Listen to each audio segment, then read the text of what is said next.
My name is Moracha Henry. Moracha Henry is the majority leader, Kisii County Assembly, and also a member of County Assembly, bbcnews. This afternoon, as you are aware, the former Deputy Governor, Munda, was impeached. And now the governor had 14 days to nominate a candidate who is fit for that position. And this afternoon, we have received in the assembly through the speaker the name of one Elijah Obebo, as currently is the chair of the service board. And we had told the governor that he should give the seat back to Nyaribari, which he honored. He has done the same. Elijah Obebo comes from Nyaribari, Chache, where Dr. Robert Munda, the former deputy governor, used to come from. And so we are going to follow the process. As vile tumepewa jina, we have been given 14 days. Within 14 days, we bring back the name to the assembly for approval. We had already vetted Elijah as the chair public service board, so we don't have much. He's a member of ODM. I'm assuring you that he's going to be the next deputy governor. The question of gazettement is not our issue. The procedures and the standing orders of the assembly are very clear. There is nowhere they quote standing of the gazettement. Even the act does not say, it's silent on that.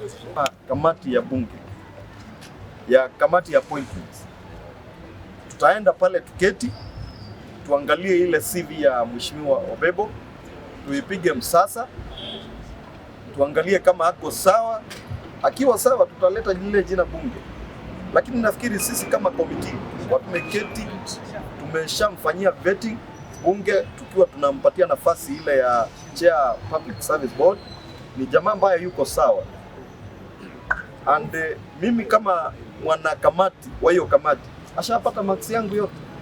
Kwa hivyo tarajia kuwa siku chache zijazo tunapata makamu wa gavana.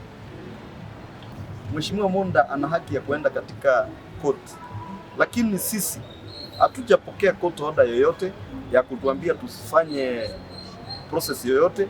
Kwa hivyo yeye ana haki, wacha endelee na court process yake, tunamuombea. Lakini sasa tulimuondoa na mliona tulimuondoa, akachukuliwa mpaka senate akaondolewa. Huyu mzee angepumzika tu polepole, asijisumbue, sababu hata majaji watakataa tu. Asante.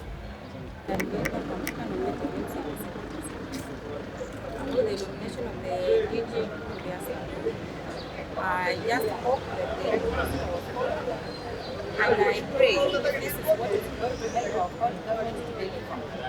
And so be it, because we are investing and fund, but we don't want to delay development anymore, because they are saying that the infights in the county between the executive and the assembly is not delaying our development.